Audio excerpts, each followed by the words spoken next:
Well, my name is Jinny. I live in Montreal, actually not in the city, maybe 20 minutes from Montreal, and I have been doing face and body art for over 2 decades now, since I was in art school. Yeah, I just started very early in my career. I started doing face art, and on the first day when I went out there, because I was replacing someone at the last minute, someone asked me, do you have any business card? I'm like, oh, I forgot them, but I didn't have any. So that was a lie right there, but I was happy and excited to do face art. And then on that first day, I've been asked to, if I was teaching. Of course I'm teaching, not. So I was like, yeah, so I started teaching right when I start doing face painting and body painting, so it started very, very early for me. I was inspired by not many well, there was some where there was some face and body painters in my area, but not that many. And what happened was I was doing the faces, and then the face was, for me, it was too small. So the face I started to stretch and expand, like then a little bit of the neck and the shoulder, and then more of the body. My inspiration was always like Mother Nature. So just get inspired by anything. Could be anything outside, animals, leaves, all that, just for the power of the colors, tropical fish or anything. So I would look in the encyclopedia, is that the way we say it? I'm French speaking, French Canadian, so so yeah, that was my inspiration. And I enjoy looking at everybody's work, but for me it's confusing my brain because I have a lot of creativity in my brain. So if I'm looking at someone else's work, I'd rather enjoy it for what it is than just getting inspired by it. So that, because if I do that, it confuses me. So I'd rather look at the real thing and create from nothing. Actually, the way it started, I was teaching in Quebec City and then a little bit more, but I didn't even get to travel Canada. And that's one of my goals in the near future. I travel around the world, but not in my own country. That's a shame. But I met Marcela, and I was doing some face painting in one of the clown event, and she saw what I was doing, and then she invited me to paint a little bit more. So then I got to do it there, and then she was like, you need to teach, because the style that I was doing, a lot of beautiful nothing, abstract, just creativity, playing with blending the colors, using the right colors and all that. So she was very impressed with that, and I think that many years ago I brought that style that Marcela discovered, and then teaching all these beautiful nothing many times, and people loved it. So I just kept traveling from United States, then Mexico, Austria, Australia, all over the place. Yeah, the products that I use is Paradise Makeup AQ by Meron, which I created in 2001. I think it was launched in 2002, so this is our 10th year. And yeah, I worked really hard on creating this line of product because for me it was very important to have something that I'm comfortable working with.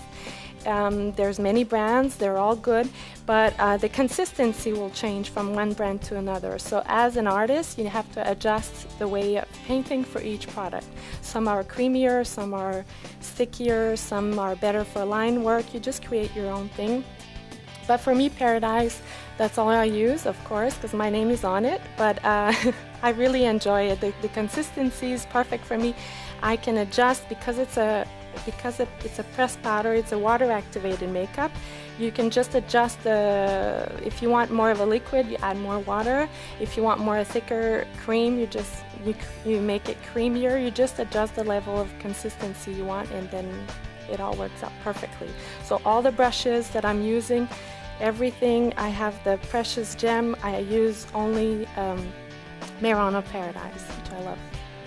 For those who already have an art background, if you started as an artist working on canvas, my advice if you want to do body painting and face art would be to really respect the lines of the face and follow, you know, the features, the lines of the body, so that the art you're doing is not on a flat canvas. So avoid just doing small portions like a patchwork where it has to look good 3D. You have to be able to enjoy it when the model is turning sideways, when the model is moving. So by respecting this, your artwork will stand out much better. Even if you're doing little face painting, just by placing it in the right angle, at the right place on the face, it will make a nice, if it's too big, if it's not following the lines of the face, it might, even if the artwork, it looks really, really good, it might not look good because it might be too big, it might not be placed in the right angle. So that would be an advice. Well, something that not a lot of people know about me is that because I started teaching very early in my career, I've been always on the spotlight, doing my demo, always on stage. So I was never, I always had to make sure that, you know, when I paint, I don't want my hands to get dirty. I don't want to have makeup, like, because when you're doing competition and stuff like that, you get really into it, and then you get, when I judge, I see people coming in presenting their work, and as a joke I say, which one do I judge? Because the artist has as much makeup on their body, but that's funny.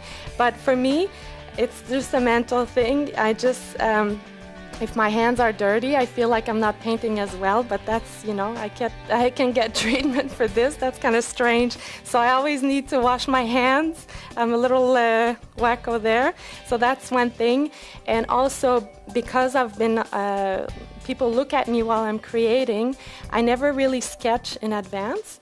So it's in my head, but sometimes, because I'm only human, I'll do a line and then it's not exactly like I want it. So some people would say it's a mistake.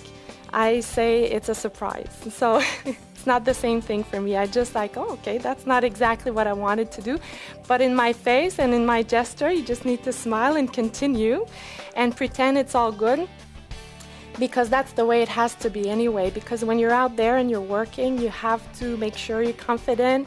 If you're at a festival doing face painting, you can't say, oh, it doesn't look good, sorry, it doesn't look good. You can't do that actually. So you need to just pretend it's all good. You just continue, and from that you will learn. You'll actually learn creativity by working with your surprises, not mistakes. So that's how, that's what I do. So people think, you know, Jinny, what she does, it's always perfect. It doesn't look like this in my head, but I work with it and it turns out good.